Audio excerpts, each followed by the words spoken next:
مرحبا بكم مفسرين آپ حضرات ہیں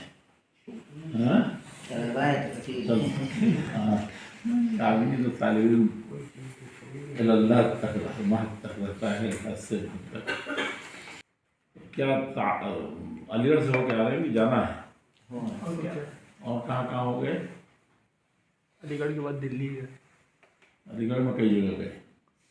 یونیورسٹی گئے، یونیورسٹی کے جو شعبے ہیں آزاد لائبریری اور علوم القرآن خلیق صاحب والا وہاں گئے تھے، پھر وہاں کچھ شخصیات سے بھی ملاقات ہوئی، ادارہ تحقیق علوم القرآن نذیر اسلام صاحب اس میں بھی گئے تھے۔ کیا پتہ چلا ندوہ کے ماحول سے نکلنے کے بعد کیا حاصل ہوا؟ کئی دن ہو گئے؟ تیسرا دن۔ کہتے ہیں کہ سفر میں اور خصوصاً علمی سفر میں اس طرح کے جو اولاد ہوتے ہیں وہ پوری زندگی کا محصل حاصل ہوتا ہے۔ کیا ملا وہاں؟ تو مشاہدے کر رہے ہیں مختلف میدانوں میں کس طرح کام کر رہے ہیں، راہ سے مل رہے ہیں۔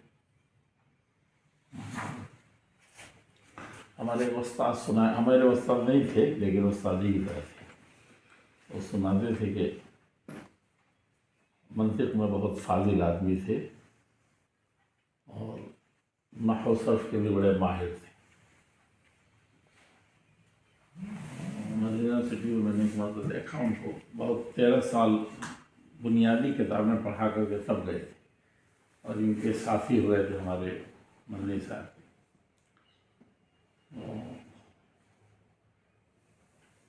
مصری اور سوڈانی اساتذہ بہت معروف تھے نحو میں، صرف میں۔ وہ بالکل جوش میں آ جاتے تھے جب کوئی سوال کرتے تھے، مولانا کوئی استشہاد ہوتا تھا اور محل رہتا تھا تو بالکل جوش میں آ جاتے تھے اور دوڑ کے سب میں جب پیچھے بیٹھے ہوں تو وہاں پیچھے بیٹھ دوڑ کے جاتے تھے مبارکبادی دینے۔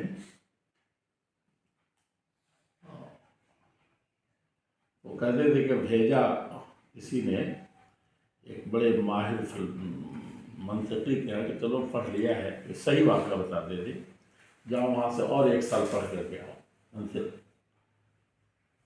قابل ہو اور مزید ضرورت ہے کہ اس فن میں مہارت مزید حاصل ہو جائے۔ وہ گئے پڑھ ہو کر کے آیا منطق، جائے تو کہا کہ جب دلی آ کر کے سیدھے جن لوگوں نے بھیجا تو ہم نے کہا کہ کیا ہوا؟ منطق کہا کہ زوردار طریقے سے پڑھا اور مجھے تو لگتا ہے کہ سب ان کا جو کچھ علم تھا میں نے حاصل کر لیا، سارے تجربے جو زندگی کے تھے میں نے اس پر نظر رکھی۔ تو کہا کہ اس کے بعد کیا ہے اس منطق کو کا استعمال کہاں کیا وہاں سے آتے ہوئے؟ کہا کوئی منطقی ملا ہی نہیں، یعنی اتنا زیادہ پڑھ لیا تھا، ایک تو راستے میں کوئی ملا نہیں منطق کا آدمی، دوسرے یہ ہے کہ کوئی میرے معیار کا تو سوال ہی نہیں تھا۔ اس کے بعد کہا کہ تب 1 مرتبہ اور جانا پڑے گا تمہیں، تو پھر بھیجا۔ انہوں نے کہا کہ اب کیا پڑھنا ہے؟ کہا کہ نہیں پھر رہنا ہے مجھے، بس استفادہ کروں گا، نظام نہیں پڑھوں گا۔ وہ آیا تو پوچھا کہ بھائی ایسا کیا ہے؟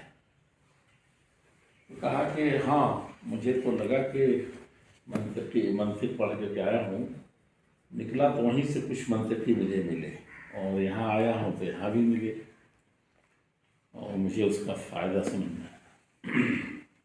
کہا کچھ دن تک اور زیادہ مشق و مزاولت اور سیر و سیاحت کی ضرورت ہے اسی میدان میں۔